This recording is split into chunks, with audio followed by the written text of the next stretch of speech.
Ayan mga popsi, no? Ito yung nabik natin ngayong gabi. Alas 11:30 na tayo nakatapos magluto, no?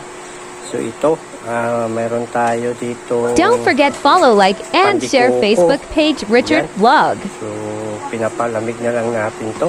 At meron tayong pandesyosa, no? Yan.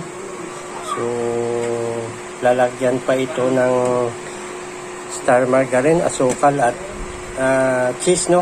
Itong ating pandesyosa para mas lalong masarap. Ayan, at meron tayong ensaymada. Ayan, oh. Ensaymada. Napakasarap. Ayan, lalo na pag mayroon ng topping itong ensaymada natin ng star margarine at asukal. Yan, oh. Ayan, oh.